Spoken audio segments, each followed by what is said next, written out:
지난 주일에는 부활주일이면서 동시에 우리 교회 창립 감사 주일이기도 했죠.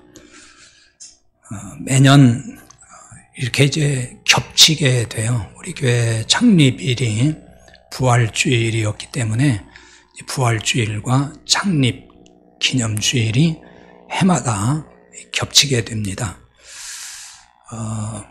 좋은 일일 수도 있고 좋은 현상이기도 한데 설교하는 입장에서는 좀 어디에다가 강조점을 둬야 될까 하는 이제 좀 애매한 부분이 있어요.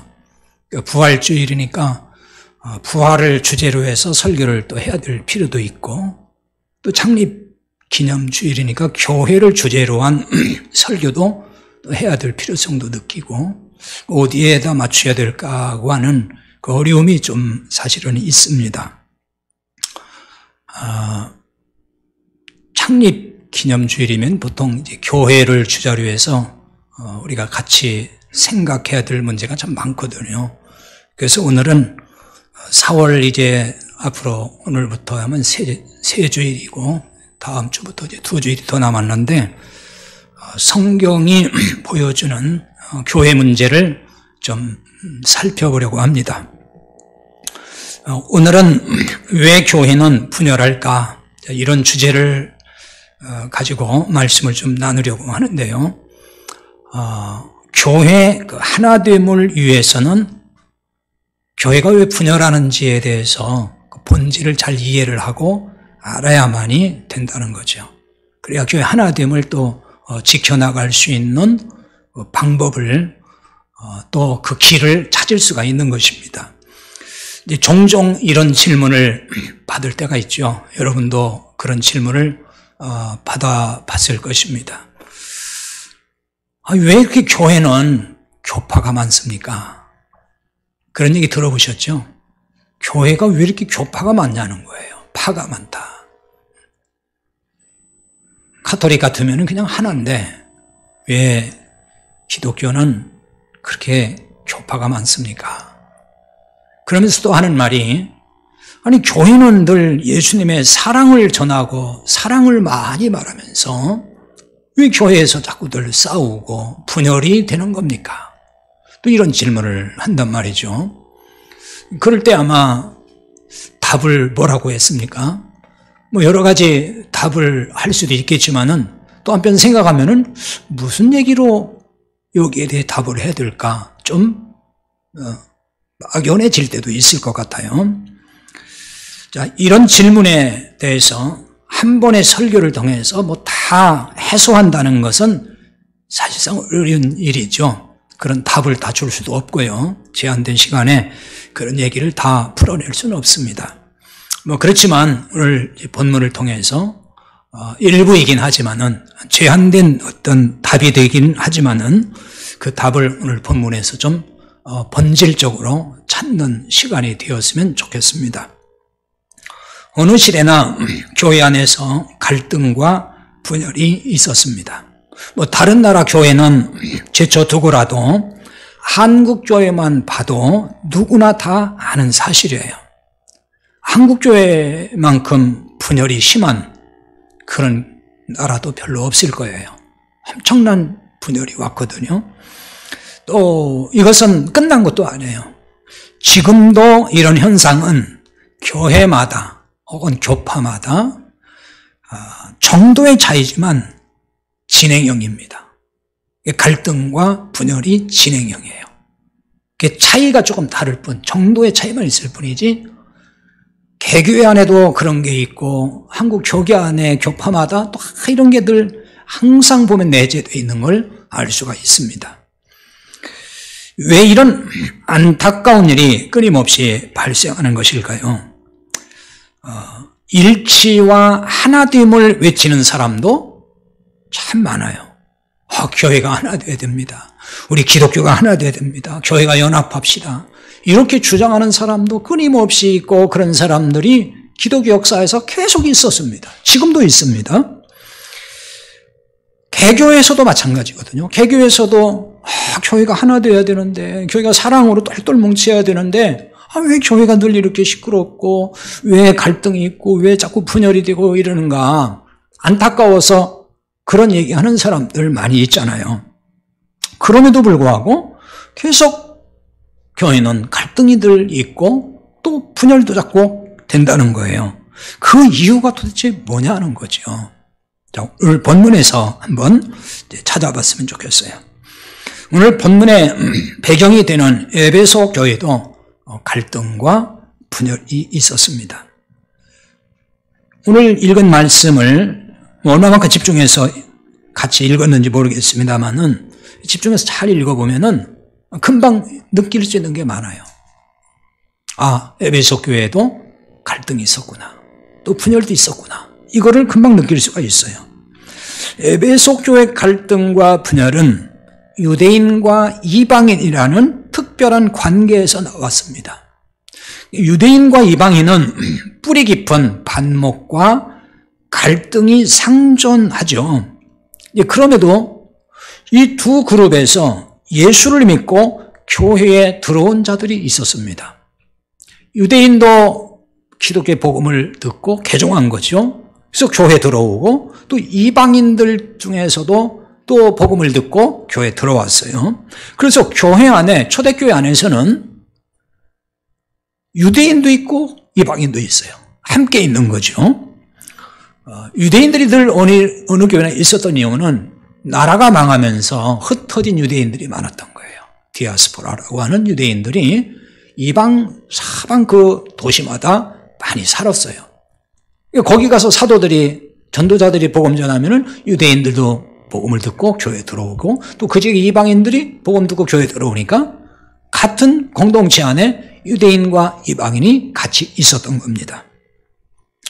그러나 이들이 아무리 다 예수를 믿는다고 하지만은 문제가 없었을까요? 유대인과 이방인은 종교적 배경에서 나온 정체성이 달라도 너무 많이 달라요. 그 중에 유대인의 정체성을 형성하는 것은 율법입니다. 그들이 받은 율법인데 유대인에게 이건 엄청난 비중을 차지합니다. 그들은 율법을 생명같이 여깁니다. 이방인은 유대인과 같이 이방인의 정체성을 결정할 만한 그런 율법이라는 건 없어요. 이방인의 종교적 배경은 있지만 유대인과 같은 그런 율법을 갖고 있지는 않습니다. 이 때문에 한 교회에 있지만 여기서 오는 괴리와 갈등이 심각했어요. 특히 왜 문제가 됐냐면 유대인 신자가 이방인 신자에게 자기들과 같이 율법을 지키라고 얘기를 하는 거예요. 강요하는 거예요. 이 율법을 당신들도 지켜야 된다. 그래야 구원도 받고 복 받는다. 이런 논리로 얘기를 하는 거란 말이에요. 근데 이방인들은 그걸 받아들이기 어려운 거예요. 왜? 율법을 알지도 못할 뿐만 아니라 자기들과는 상관이 없잖아요. 그냥 단지 예수를 믿음으로 구원받는다는 이 복음을 듣고 온 것밖에 없어요. 그런데 난데없이 유대인들 자기들의 율법대로 지켜 행하라고 하니까 이제 갈등이 오는 것이고 거기에서 문제가 생겼던 거예요. 유대인은 교회에 들어오면서도 여전히 율법 아래 있었던 거예요. 이걸 보면은 뿌리 깊은 율법주의에서 벗어나기가 얼마나 어려운지 알 수 있는 것입니다. 초대교회 대부분의 교회가 이 문제로 갈등을 초래했습니다. 거의 모든 교회가 그랬어요. 에베소 교회도 바로 이런 문제가 있었음을 알 수가 있어요. 그걸 보여주는 내용이 이제 15절이 금형에 보여주는데 15절에 이렇게 말씀하죠. 법조문으로 된 계명의 율법을 폐하셨으니 라고 말이죠. 법조문으로 된 계명의 율법을 폐하셨다 그랬어요. 그 율법을 폐하셨다. 누가 폐하셨다는 걸까요? 예수 그리스도께서 폐하셨다. 그 얘기입니다. 여기서 사도 바울이 에베소 교회에 이 서신서를 보내면서 굳이 율법을 폐하셨다는 말을 왜 할까요? 율법주의 신앙으로 인해서 교회에 갈등이 있었다 하는 것을 드러내고 있는 겁니다. 유대인 신자와 이방인 신자 간의 갈등인 거죠. 이런 초대교회를 보면은 쉽게 풀리지 않는 문제가 율법주의였음을 알 수가 있는 것이에요. 이 어려운 문제를 사도 바울은 어떻게 풀어가고 있을까요? 예수님의 십자가를 제시하면서 풀고 있는 걸 볼 수 있습니다. 그래서 십자가 사건의 의미를 설명해 주고 있습니다. 14절입니다. 그는 우리의 화평이신지라 둘로 하나를 만드사 원수된 것 곧 중간에 막힌 담을 자기 육체로 허시고라고 했습니다. 중간에 막힌 담이라고 그랬어요. 중간에 막힌 담 뭘까요? 율법을 말하는 겁니다. 유대인은 율법이 없는 이방인을 멸시했어요. 율법이 없고 율법을 지키지 않는 이방인과는 원래 상종도 하지 않는다고 하는 정서가 아주 뿌리 깊게 있습니다. 바로 이 장벽을 예수님이 십자가에서 헐어버렸다라고 하는 얘기를 하는 거예요. 그러니까 이 말씀 외에 율법을 폐하셨다고 하는 것은 그냥 하는 말이 아닌 거예요. 유대인과 이방인을 가로막는 율법의 장벽을 예수님께서 허물어버렸다는 것입니다. 이 때문에 유대인과 이방인 차별 없이 누구나 구원을 받게 됐다는 거죠. 동일하게 율법의 행위와 상관없이 하나님의 은혜로 구원을 받게 됐다는 얘기를 하는 거예요. 유대인이 율법이 있으니까 하나님이 더 그 사람들을 귀하게 봐서 더 구원받기를 쉽게 해줬다거나, 이방인들은 율법도 없으니까 구원받기를 더 어렵게 했다는 그게 아니고 똑같이 동일하게 율법과는 상관없이 하나님의 은혜로 값없이 구원받게 했다는 거예요. 이제 그것을 바로 또 잘 보여주는 것이 에베소서 2장 8절 9절이에요. 오늘 말씀 앞에 이제 쭉 앞에 가서 보면은 나와 있는데요. 자, 거기에 보면 이렇게 나와 있어요. 너희는 그 은혜에 의하여 믿음으로 말미암아 구원을 받았으니 이것이 너희에게서 난 것이 아니요 하나님의 선물이라 행위에서 난 것이 아니니 이는 누구든지 자랑하지 못하게 하려 함이라. 구원은 전적인 하나님의 은혜라는 거예요. 믿음으로 받았다. 그러니까 믿음이라는 얘기는 행위가 아니라는 반대 개념에서 쓰는 거예요. 행위가 아니다. 하나님의 선물로 받았다. 즉 이방인이나 유방인은 똑같이, 이방인이나 유대인이나 똑같이 그렇게 됐다는 거예요. 그러므로 유대인이 이방인을 멸시하거나 배척할 수 이제 없다는 거예요. 우월주의에 빠지면 안 된다는 거죠. 유대인이나 이방인이나 똑같은 방식으로 구원을 받았기 때문에 유대인은 절대로 자기들의 우월성을 말할 수가 없다는 거예요. 이방인에 대해서 하대하거나 함부로 해도 안 된다는 겁니다. 유대인이나 이방인이나 하나님 보시기에는 똑같이 소중한 존재라고 하는 거예요.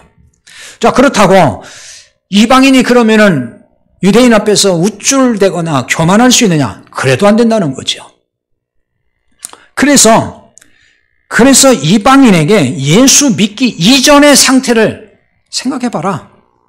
그렇게 말씀하는 거예요. 그래서 17절부터가 그 얘기잖아요. 그러므로 생각하라. 그러므로 생각하라. 그 말이 계속 나와요. 그게 11절, 12절입니다. 여기서 특히 주목할 부분이 있는데요. 11절, 12절 다 설명을 못하니까요. 시간상. 거기 주목할 부분은 너희는 그리스도 밖에 있었고라는 말씀. 이 말의 의미는 이제 금방 알죠? 그리스도 밖에 있다는 얘기.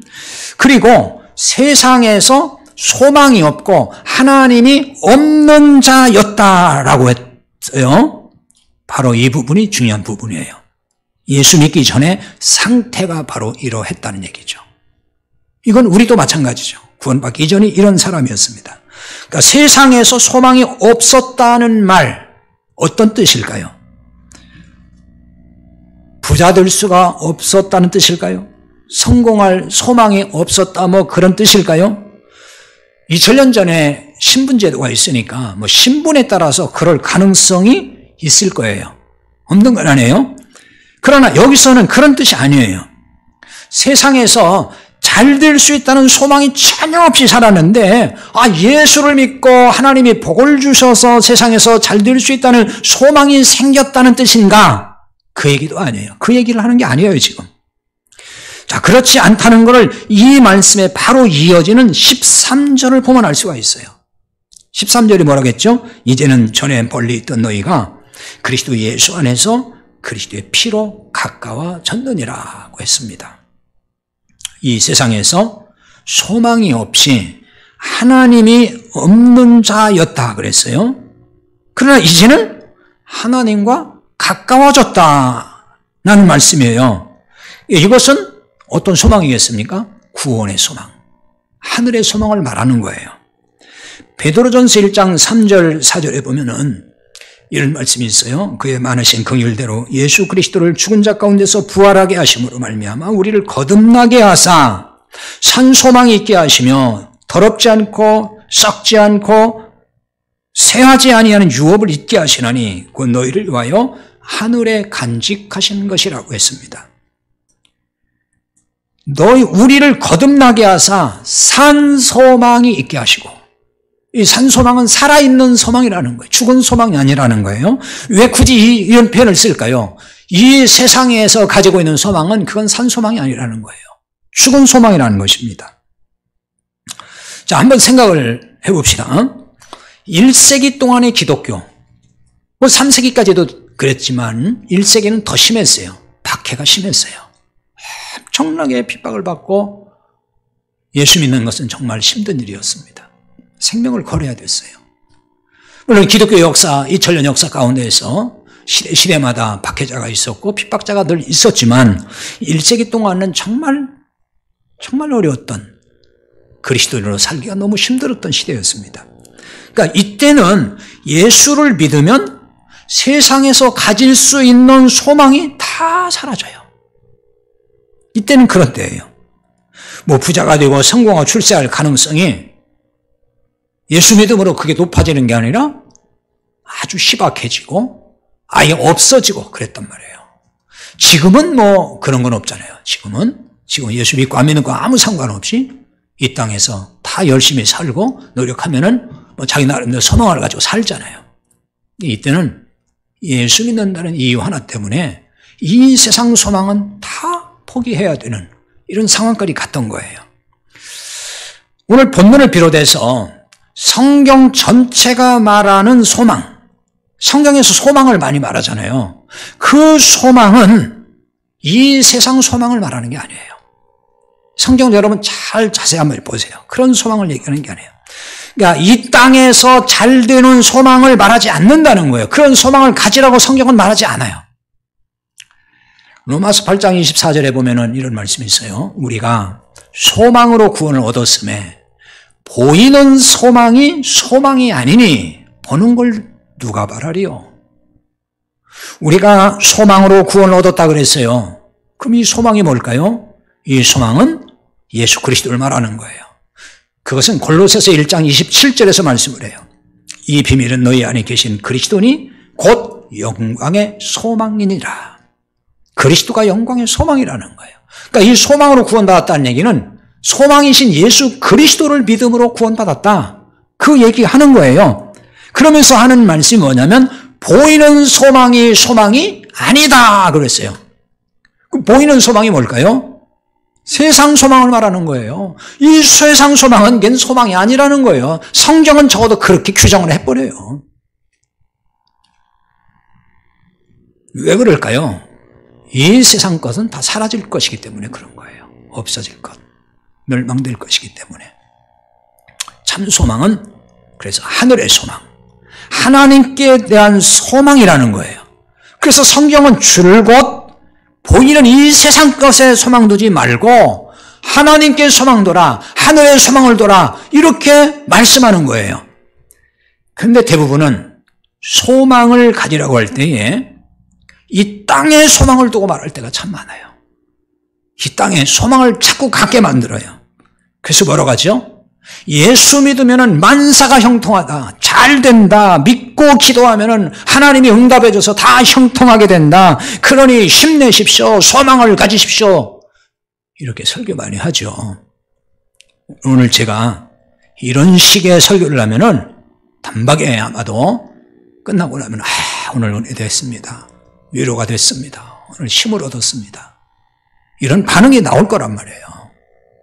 자, 그런데 이 땅의 소망이 아니고 이 땅의 소망은 죽은 소망이고 이 땅은 소망이 아니다, 하늘의 소망이라고 이게 참 소망이다 이렇게 말하니까 이게 깨닫지 못하면은 깨달아지지 않으면 어떻게 되겠어요?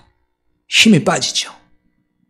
나는 땅의 소망을 가지고 지금 예수를 믿고 있는데 이 땅에서 잘 된다는 소망을 가지고 나왔는데 어째 우리 목사님은 저렇게 맨날 설교를 하실까? 그럴지 모르겠어요. 근데 성경은 온통 하늘의 소망을 말씀하고 거기에 소망을 두라고 하니 전들 어떻게 하겠습니까? 성경에 있는 대로 말씀을 좀 드리는 거예요. 데살로니가후서 2장 16절 17절에도 이런 말씀이 있어요. 영원한 위로와 좋은 소망을 은혜로 주신 하나님 아버지께서 너희 마음을 위로하시고. 데살로니가 교회 성도들이 그 시대에 참 힘들었어요. 박해도 많이 받았어요. 그 고난 중에 교회가 세워진 교회입니다. 환난과 핍박이 정말 많았어요. 사도 바울이 그들을 위로합니다. 어떤 메시지로 위로한 거예요? 영원한 위로와 좋은 소망을 은혜로 주신 하나님 아버지께서 너희 마음을 위로하시고. 누가 위로하셔요? 하나님 아버지께서. 어떻게 위로하신다는 겁니까? 영원한 위로, 좋은 소망을 은혜로 주신 하나님 아버지께서. 좋은 소망이 뭘까요? 땅에서 잘 된다는 소망일까요? 하늘의 소망을 말하는 거예요. 하늘의 소망, 이게 좋은 소망이라는 거예요. 이게 영원한 위로가 된다는 거예요. 이 소망을 통해서 하나님이 당신들을 위로하십니다. 그러니 힘내십시오. 그 얘기하는 거예요. 당신들이 지금 고난 중에 힘들고 어렵지만은, 고통 중에 있지만, 그러나 땅에서 잘 될 겁니다. 부자 될 겁니다. 성공할 겁니다. 출세할 겁니다. 그러니 위로받으십시오. 그 얘기가 아니란 말이에요. 우리는 좀 잘 이해를 해야 돼요, 성경을. 하늘의 소망을 통해서 위로받으라는 거예요. 하늘의 소망이 없는 사람들은 이런 말이 전혀 와닿지 않겠죠.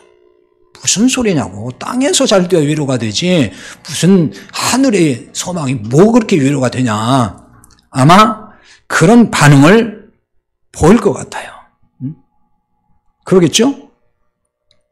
그러니까 이제 그런 분들은 갈등이 되는 거예요. 이런 얘기를 들으면 자꾸 마음에 갈등이 생기는 거란 말이에요. 땅의 소망을 원하고 있는데 하늘의 소망을 자꾸 말하니까 마음이 힘들겠죠. 성경에서 가르치는 소망이 하늘의 소망이에요. 여러분이 성경을 보실 때마다 잘 보세요. 그런 부분에 대해서. 여러분, 이 땅의 소망은 산 소망이 아니라고 했잖아요. 이건 죽은 소망이에요. 그래서 헛된 거예요. 우리가 참 많이 들었던 설교, 저도 어릴 때부터 들었던 설교고요. 여러분도 들었던 설교 있어요. 그게 뭡니까? 예수 잘 믿으면 이 땅에서 잘 된다. 형통해진다. 그런 설교 참 많이 들었어요. 수없이 듣고 그 믿음으로 살았습니다. 솔직히. 그렇잖아요. 그 믿음으로 살았다고. 그래서 열심히 봉사도 하고 충성도 하고 헌금도 하고 이렇게 살았잖아요. 땅에서도 잘 된다고 하니까. 자, 그런데 조금 우리가 냉철하게 혹은 냉정하게 이 사실에 대해서, 이거에 대해서 생각을 해봐야 됩니다. 그냥 그 얘기를 그냥 덮어놓고 그냥 아무 생각 없이 받아들이고 지금까지 살아왔다면 이제부터는 그것에 대해서 이제는 좀 시각을 좀 달리 해야 되는 거예요. 자, 무슨 얘기냐면요. 참 죄송한 얘기를 좀 할게요. 여러분 중에도 엄청나게 충성 많이 하고 헌신 잘하고 봉사 많이 하고 헌금 잘하고 교회에서 살다시피 하면서 이렇게 산 사람 많아요. 여러분 중에도 있어요, 분명히. 그러면 이 땅에서 여러분이 지금 세상 사람보다도 믿지 않는 친구보다도 엄청나게 돈도 잘 벌었고 성공했고 부자 되고 자식도 다 잘 되고 모든 게 다 잘 되고 있나요?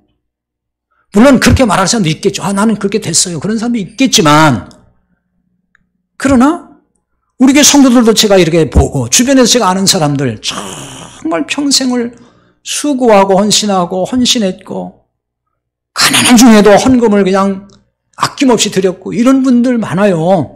그런데 여전히 가난을 벗어나지 못한 사람 많더라고요. 심지어 몸에 병 들었어요. 가난해요. 그럼 자식이라도 잘 풀렸느냐? 자식도 그래, 그냥 그저 그래요. 심지어는 자식이 속 썩이고 힘들고 고통당하는 사람도 있어요. 여러분, 그러면 그 사람은 예수 잘 못 믿어서 그런 걸까요? 뭐 때문에 그런 겁니까, 그게? 그거 아니에요. 예수 잘 못 믿어서 그런 게 아닙니다. 그런데 그 소망을 가지고 살았단 말이에요. 그 소망. 잘 된다고 하는 소망. 근데 현실은 아니잖아요. 오히려 예수 안 믿는 사람들, 잘 된 사람 얼마나 많습니까? 예수 안 믿는 자식들 성공하고 출산한 사람 얼마나 많습니까? 그럼 그게 무슨 현상인가를 잘 생각을 해야 되는 거잖아요. 그러니까 기독교의 본질이 뭐냐는 걸 그런 데서부터 우리는 냉철하게 좀 봐야 되는 거예요. 성경적으로. 성경이 말하는 게 뭐냐. 그러니까 그런 얘기를 자꾸 너무 많이 들었기 때문에 우리는 그게 진리인 줄 알고 성경에 있는 줄 알지만 성경을 찾아보면 그런 건 사실 없어요. 이런 걸 깨닫지 못하면은 실패하고 가난해지고 병들고 속썩는 일이 생기잖아요. 낙심이 생겨요. 최근에도 제가 그런 얘기 들었습니다. 정말 열심히 교회에서 봉사하고 잘 섬기고 일했던 사람인데 그분이 이런 얘기를 하더라고요. 그분이 굉장히 어려운 일에 처해 있어요. 여러 가지로 스트레스 받고 힘든 일이 많아. 그러니까 뭐라고 하는지 아세요? 내가 왜 이렇게 힘드냐고. 하나님 없는 것 같아 이제. 하나님 없는 것 같다는 거예요. 하나님 계시면 내가 왜 이렇게 어렵냐고. 내가 이렇게 평생을 수고하고 헌신하고 충성했는데 하나님 계시다면 왜 내가 이렇게 힘들게 살아야 되냐. 이 얘기를 하는 거란 말이에요. 막 가슴이 막 답답해 오는 거예요. 그런 사람은 왜 그 마음이 들까요? 네가 열심히 충성, 헌신, 봉사하고 헌금하고 그러면은 이 땅에서 하나님이 복을 주고 잘 될 거라고 하는 그 믿음으로 열심히 달려왔는데 아니 수십 년 그렇게 했는데 지금에 와서 보니까 그게 된 게 없어요. 자식도 문제가 있고 남편도 속썩이고 사업도 잘 안 됐고 빚더미에 있고 몸도 병들었고 그러니까 이제 막 낙심하는 거예요. 왜 그래요? 그 사람은 지금 헛된 소망을 붙들었다는 얘기가 되는 거잖아요. 성경이 그걸 붙들려고 한 게 아닌데 왜 그걸 붙들고 이제 낙심하고 있냐고요. 그러니까 예수 잘 믿는다는 게 뭔지를 알아야 되는 거예요. 예수 잘 믿는다는 게 뭔지. 이 땅에서 고난당하고 힘든 것, 마음대로 뜻대로 안 된 거, 예수 잘 못 믿어서 그런 게 아니에요. 잘 믿어도 그럴 수 있어요. 어쩌면 그것이 은혜가 되고 복이 되는지도 몰라요. 왜냐하면 세상에서 너무 잘 되잖아요. 믿음에 떠나요, 사람들이. 돈 많으면 떠난 사람 많습니다. 지 맘대로 살아요. 사실 고난이 사라지지 않습니다. 왜 하나님이 고난을 허용할까요? 하나님께 소망을 두라는 거예요. 이 땅에 소망 갖지 말아라. 세상은 다 이런 거야. 그러니까 내가 이 땅에까지 너무 집착하지 마. 나한테 소망 가지고 하나님 나라 사모하고 살라는 거예요. 그래서 영원한 하나님 나라가 살 생각을 하고 이 땅에 너무 집착하지 말아라. 그런 메시지가 있는 거예요. 그런데 계속 사람들의 마음을 잡기 위해서 이 땅에 소망을 가십시오. 하나님 잘 되게 합니다. 복 줍니다. 이런 얘기로 계속 하니까 사람들이 거기에 다 빠져가지고 그걸 바라보고 왔지만 이렇게 낙심에 빠지는 일이 생기잖아요, 지금. 예수를 잘 믿고 산다는 의미를 우리는 이제 성경적으로 잘 이해를 해야 됩니다. 성경이 뭘 말씀하는지, 소망이라는 것이 무엇인지를 이해를 해야 되는 거예요. 그리고 진짜 예수 믿고 내가 거듭났다 그러면은 바로 잘 된다는 의미가 뭔지 이거를 정리를 해야 됩니다. 바울은 왜 세상에서 소망이 없던 자였음을 생각하라고 했을까요? 하늘 소망이 없던 너희가 하늘의 소망을 갖게 됐으니 겸손하라는 거예요.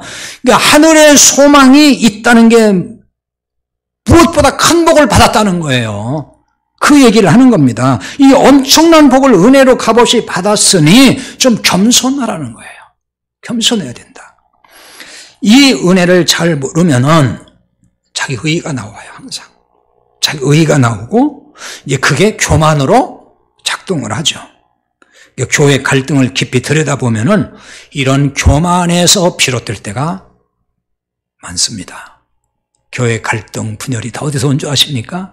인간의 의, 인간의 교만이에요. 그래서 교회가 힘들어지는 겁니다. 교회에 나오면 예수 그리스도를 믿음으로 구원받았다는 말을 다 하죠. 이런 말 안 하는 사람 없어요. 그런데 구원의 의미를 단편적으로만 알아요. 그 단편적이라는 게 뭐냐면요, 죽어서 천당 간다. 그 말이 맞죠. 틀린 말은 아니에요. 죽어서 하나님 나라 가는 것이 구원 맞아요. 그러나 이것이 구원의 전부가 아니에요. 이 말이 맞는 말이지만 구원의 상태가 어떤 것인지를 더 많이 알아야 돼요. 더 깊이 알아야 될 게 많아요. 구원은 그리스도 안에 들어가는 것으로 주님과 연합되는 거예요. 그러니까 구원을 설명하는 게 참 많은데 그 중에 하나가 이거예요. 로마서 6장에 보면은 그렇게 설명을 해요. 구원을. 그리스도와 연합이라는 거예요. 이게 구원입니다. 그래서 유대인이나 이방인이나 진짜 구원받았다면 모두가 주님과 연합됐다는 거예요. 주님과 한 몸 됐다, 그 얘기입니다. 그러니까 유대인도 주님과 연합됐고 이방인도 주님과 연합됐어요. 한 몸 됐어요. 그러면 유대인이나 이방인이나 한 몸이 된 거죠. 이게 한 몸 된 거예요. 이것이 구원의 상태라 그 말입니다. 그냥 구원받은 것은 나 예수 믿고 나 구원받았어, 나 이제 천국 가면 돼요, 이렇게만 생각하면 안 되는 거예요. 구원이라는 거는 예수님 안에 내가 들어가 주님이 내 안에 계시고 그래서 주님과 내가 연합되는 거예요. 모든 그리스도인들이 그냥 주 안에서 다 연합되는 거예요. 그리고 주님 안에 있으니까 자연히 그냥 하나님 나라 가는 거예요. 개별적으로 각각 그냥 하나님 나라 간다는 얘기가 아니에요. 주님과의 연합이에요. 이것을 15절 하반절에 보면은 오늘 본문 15절 하반절에요. 이 둘로 자기 안에서 한 세 사람을 지어 화평하게 하시고 그랬어요. 그리스도 안에서 한 세 사람을 만드셨다. 지어란 말은 창조했다는 뜻이에요. 하나의 세 사람으로 창조하셨다는 거. 이게 구원이라는 거예요. 구원받은 사람이란 모두 그리스도 안에서 새로운 사람으로 창조된 것입니다. 다른 사람으로 창조된 게 아니에요. 같은 하나의 사람으로 창조된 것이다. 이게 구원이라는 것이고 이게 그리스도인이라는 것입니다. 그래서 화평하게 하셨다는 거예요. 그런데 교회는 새로운 사람으로 이렇게 창조된 사람이 있고 옛사람 그대로 있는 사람, 창조된 사람, 새 창조의 사람이 아니라 그냥 옛사람 그대로 있는 사람이 교회에 공존하는 거예요. 어느 교회나 그렇게 다 있습니다. 그러니까 서로 한 몸 됐어요, 안 됐어요? 안 된 거잖아요. 왜? 예수 안에 들어가서 다 예수 안에 그게 한 몸이 되는 건데 들어간 사람이 있고 안 들어간 사람이 있는 거예요. 그러니까 이게 분리되어 있는 거예요, 지금. 그냥 교회만 나와 있는 거지, 앉아 있는 거지, 한 몸이 아닌 거예요. 따로따로 온 거예요, 따로따로. 한 몸이 아니니까 서로 맞을 리가 없는 거죠. 안 맞는 거예요. 갈등이 해결되지 않고 분열을 일으켜요. 이것이 교회 분열의 중요한 이유가 되는 겁니다. 왜? 서로 다르니까. 너무 다르잖아요. 한 몸이 아니에요. 내 몸이 아니에요. 너는 너고 나는 나예요. 그러니까 갈등 생기고 분열하는 거예요. 그러면 한 몸이 되면 갈등과 분열이 전혀 없을까요? 고린도전서 12장 25절에 이렇게 말씀해요. 몸 가운데서 분쟁이 없고 오직 여러 지체가 서로 같이 돌보게 하셨느니라. 고린도전서 12장은 은사를 설명한다고 알고 있죠? 은사를 설명하는데 그 주신 말씀 중에 하나가 몸으로서 비유해요. 교회는 그리스도의 몸이다. 그래서 몸 가운데서 분쟁이 없고, 이 분쟁이라는 뜻은 분열입니다. 분열이 없고, 몸이라는 얘기는 교회입니다. 그러니까 몸 가운데서, 이거는 교회 가운데, 교회 안에서 그런 뜻이에요. 가운데는 아니란 말입니다. 안에서, 교회 안에서 말이에요. 교회 안에서 분열이 없도록 지체가 서로 돌봐야 된다. 서로 한 몸이 됐어요. 그 지체가 됐어요. 서로 돌보라는 겁니다. 즉, 한 몸이 되었어도 분열이 생길 수 있다는 것을 시사해 주고 있어요. 그렇다면 갈등과 분열이 없는 교회가 없을까요? 바울 서신에 나타난 초대교회를 살펴보면은 그런 교회를 찾기가 참 어려워요. 어느 교회나 크고 작은 갈등이 있고 분열이 있었습니다. 이게 정도의 차이인 거죠. 이 땅에 있는 교회는 그래서 완전할 수 없다는 것을 보여주는 겁니다. 그렇다고 해서 이런 현상을 당연히 받아들이자, 당연하다 이렇게 하자는 건 아니에요. 하나됨을 지켜야 돼요. 에베소서 이제 4장에 가면은 그런 말씀이 나오죠. 4장 3절인가요? 4절에 보면은 성령이 하나 되게 하신 걸 힘써 지키라 그랬어요. 그래서 그 교회 하나됨을 위해서 어떻게 해야 될지 에베소 4장에서 보면은 잘 가르쳐 주고 있습니다. 그 중에서 오늘은 4장 11절에서 12절의 말씀만 좀 살펴보려고 합니다. 에베소 4장 11절 12절인데요. 한번 읽어보겠습니다. 그 어떤 사람은 사도로, 어떤 사람은 선지자로, 어떤 사람은 복음 전환자로, 어떤 사람은 목사와 교사로 삼으셨으니 이는 성도를 온전하게 하여 봉사의 일을 하게 하며 그리스도의 몸을 세우려 하심이라. 이런 말씀이 있습니다. 하나님께서 사도, 선지자, 복음 전환자, 목사와 교사로 삼으셨다 그랬습니다. 이 직분은 지금 은사를 의미하는 거예요. 은사. 이 직분의 의미, 이 직분이 어떤 뜻을 가지고 있는지에 대해서는 다음 기회에 좀 설명을 하겠습니다. 오늘 그 설명을 하면 시간이 너무 많이 갈 것 같고요. 그러니까 쉽게 말하면 교회 안에 직분자를 세우신 이유를 보여주는 말씀이에요. 11절과 12절이. 직분자를 세우신 이유가 뭐냐? 그리스도의 몸을 세우기 위해서라는 겁니다. 그리스도의 몸이 뭐라고 했어요? 교회라고 했죠? 교회를 세우기 위해서다. 여기서 또 이걸 잘 이해를 해야 돼요. 그러면 사방에 나가서 개척교회 여기저기 세우라는 말이냐 그 얘기하는 게 아닙니다. 그냥 쉽게 구체적으로 말하면 복음을 전하라 그런 뜻이에요. 그러니까 복음을 전하여서 구원받은 주님의 지체들이 증가할 수 있도록 그 수가 늘어날 수 있도록 하라는 얘기예요. 이것을 그리스도의 몸을 세우는 것이라고 말씀하는 것입니다. 그래서 이 일을 위해서 직분자를 세우셨다는 거예요. 이 직분자들이 먼저 할 일이 있다고 합니다. 그게 뭐냐? 성도를 온전하게 하는 일이라고 그랬어요. 온전하게 하는 일이다. 이 번역이 또 좀 이해하기가 애매하고 오해할 수 있어요. 우리가 이제 온전하다 그러면은 어떻게 이해가 되죠? 완벽한, 요만큼 흠도 없고 완벽한 사람, 그런 생각이 들잖아요. 근데 여기서는 그런 뜻이 아니에요. 이거는 준비하다는 뜻이에요. 혹은 갖추게 한다. 세번역이 이렇게 번역을 해놨어요. 세번역에 보니까 성도를 준비시켜라고 번역했습니다. 그러니까 성도를 온전하게 하며 이걸 성도를 준비시켜. 이 번역이 잘된 번역이에요. 원문에 가까운 잘된 번역입니다.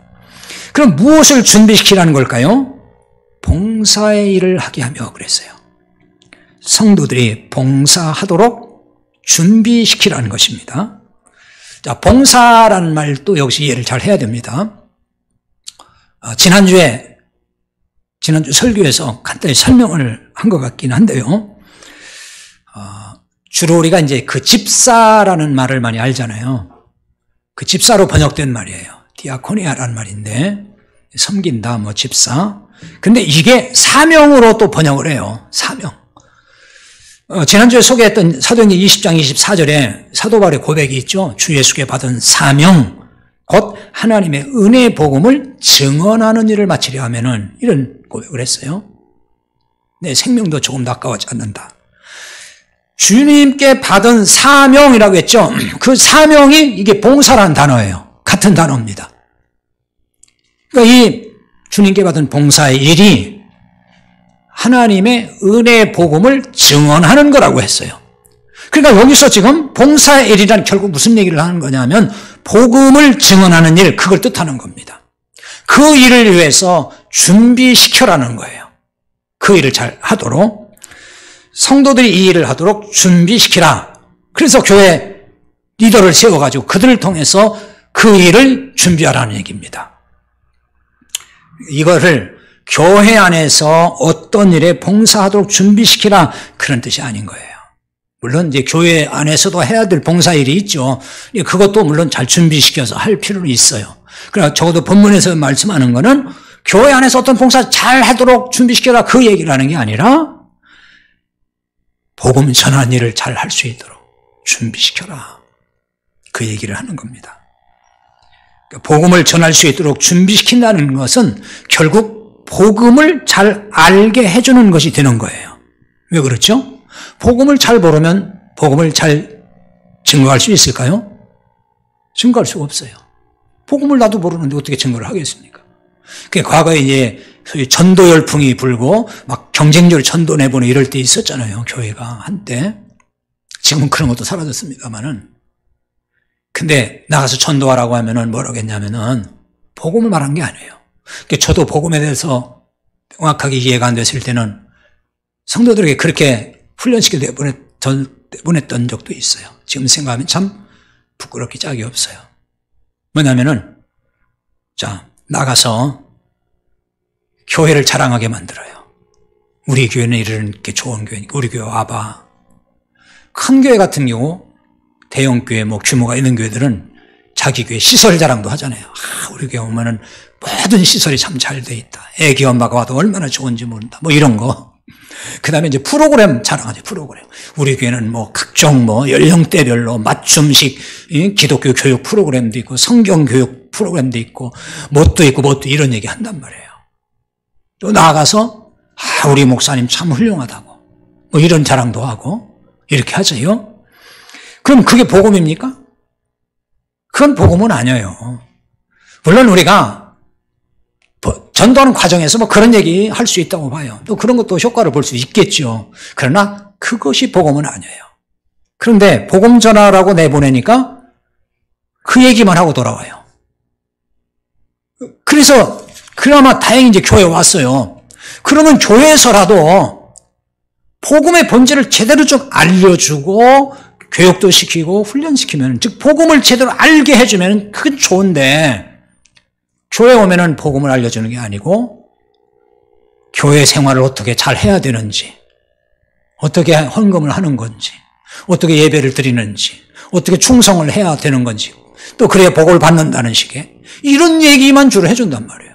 그 복음의 본질은 모르고 그냥 열심히 교회 생활하면은 뭐 은혜 갖고 복 받고 뭐 잘 되고 그런 식으로만 아는 거예요. 그리고 수십 년을 그렇게 신앙생활을 하는 거예요. 그러니까 복음이 뭐냐고 물어보면 잘 몰라요. 예수 믿고 구원받는 거 아니에요? 그 말밖에는 못 아는 거예요. 잘 생각해야 됩니다. 교회 직분자를 세우신 것은 성도들을 복음 전한 자로 준비시키기 위함입니다. 그러므로 교회 직분자가 먼저 복음에 눈이 열려야 됩니다. 특히 교회 장로님들, 권사님들은 복음의 눈이 열려야 됩니다. 복음의 눈이 까막 눈이에요. 복음에 닫혀 있습니다. 그럼 어떻게 다른 성도들을 복음을 알려주고 복음을 전할 수 있는 사람으로 준비를 시켜줄 수 있겠냐고요. 내가 복음에 지금 모르는데. 그러니까 복음을 제대로 알아야 돼요. 그중에 담임 목사는 복음을 정확하게 가르쳐야 될 막중한 책임이 있다고 봐요. 이렇게 성도를 온전하게 하는 일이 교회 갈등과 분열을 예방하는 일입니다. 그러니까 성도가 복음 전하는 자로 준비되면 교회는 자연스럽게 하나됨을 지킬 수가 있어요. 왜냐하면 복음을 아는 교회는 분열을 일으키지 않습니다. 복음은 능력이 있어요. 사람을 바꿔놔요. 변화시켜요. 그러니까 분열을 일으키지 않습니다. 그리고 복음을 잘 모르면 뭐가 문제가 되냐면요, 복음 증거에 관심을 안 가져요. 왜? 그게 잘 모르니까. 복음 증거에 관심을 안 가져요. 그러니까 복음 증거에 관심이 없으니까 그게 본질인데 그걸 모르니까 비본질적인 요소에 관심을 기울이기 마련이에요. 그 비본질적인 요소가 참 많잖아요, 교회 안에. 이를테면은 대부분 교회가 이제 이 비본질적인 요소 때문에 갈등과 분열도 생겨요. 예를 들면 직분 문제. 직분은 본질이 아니에요. 근데 이제 직분을 누구 세울 거냐, 누구 세우지 말 거냐, 이런 걸로 인해서 갈등이 생기고 분열도 와요. 그리고 복음의 본질에 관심 안 가지니까 그 비본적인, 그런데 자꾸 관심 갖는 거예요. 그런데 욕심내고 자리 욕심, 교회에서 자리 욕심. 그런 교회들이 한국에 얼마나 많냐고요. 그 다음에 이제 나머지 무슨 친교하는 거, 그 다음에 교제, 하는 거, 교회 시설 문제, 아니면 또 조직 문제, 행정 문제. 그 본질은 아니잖아요, 그런 게.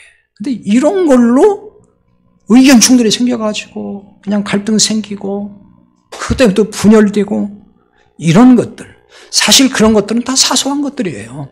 본질은 복음이고, 교회는 항상 복음을 얘기해야 되고 그걸 놓고 고민해야 되고 이걸 어떻게 증거할 거냐, 어떻게 증인될 거냐, 이런 걸 가지고 얘기를 해야지. 그런 얘기는 논의조차도 하지 않고 그냥 교회에서 친교를 어떻게 할 거냐, 그 다음에 또 교회가 봉사 어떻게 할 거냐, 또 누구한테 회장시킬 거냐, 누구한테 맡길 거냐, 이런 얘기.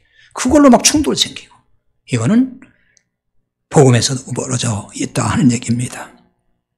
여러분, 가정에서 부부싸움 합니까? 안 합니까? 부부싸움들 잘하는 것 같더라고요, 얘기 들어보니까. 여기 계신 분들은 안 하는 것 같긴 한데. 근데 부부싸움이 본질에 큰 문제가 싸웁니까? 사소한 걸로 싸웁니까? 주로 들어보니까 사소한 문제로 많이 싸우더라고요. 실제가 그래요. 저도 마찬가지고요. 저도 가끔 싸울 때 있어요. 근데 정말 아무것도 아닌 거 가지고 싸움이 시작이 됩니다. 근데 교회도 그렇다는 생각이 들어요. 본질의 문제 가지고 갈등이 생기기도 해요. 교회도 물론. 그건 뭐냐? 교회에서 담임 목사가 이단 사상을 가지고 얘기를 해요. 그런데 본질의 문제니까 그거는 이제 문제가 되죠. 그런데 그것이 아니에요. 사소한 것 때문에 또 많이 문제가 생깁니다. 제가 이거는 들은 얘기인데요. 우리 교회 성도 얘기는 아니고요. 다른 교회 이제 어느 집사님 가정 얘기인데, 그 남편 집사님이 입맛이 참 까다롭대요. 그 아내 되는 집사님은 그 음식을 꽤 잘하는 것 같아요. 예, 저희도 가끔 얻어먹긴 하는데, 그런데 남편 집사님이 입맛이 까다로워가지고 반찬 투정을 그렇게 많이 한다는 거예요. 그거 가지고들 사소한 그거 가지고 싸움이 되고 부부 갈등이 자꾸 생긴다고 그러더라고요. 식탁을 차려요. 자, 식탁에 이제 집주마다 상황이 다르겠지만은 왜 어떤 메인 요리가 있잖아요, 하나. 물론 잘 먹을 때 이제 이런 얘기일 수도 있지만 대충 먹을 때는 그런 것도 없죠. 메인 요리가 있고, 그 다음에 우리나라 식탁에는 이렇게 이제 반찬이 몇 가지 있잖아요. 집주마다 또 다르죠. 그 밑반찬도 한두 개 넣고 먹는 집도 있고, 대여섯 가지 넣는 집도 있는데. 근데 어디서 트집 잡냐면은 항상 한두 가지 반찬 때문에. 이거 너무 짜다, 맛이 없다, 왜 이렇게 맹탕으로 했냐, 왜 맛없이 했냐, 이래가지고 불평하고 트집 잡고 그러니까 싸움이 된다. 그런 얘기를 하더라고요. 여러분, 가정주부 입장에서, 아내 입장에서, 엄마 입장에서 열심히 식탁을 준비했어요. 정성껏 잘 요리도 하고 반찬도 준비하고. 근데 아이들도 그렇고 남편이 메인 요리는 그 잘했다고 했어요. 그런데 반찬 한두 가지 가지고 트집 잡고 이게 무슨 반찬을 이렇게 만들었냐고 짜증내고 불평하면은 그런 가정주의 입장에서 어떤 마음이 들까요? 예? 네 만들어 먹어라.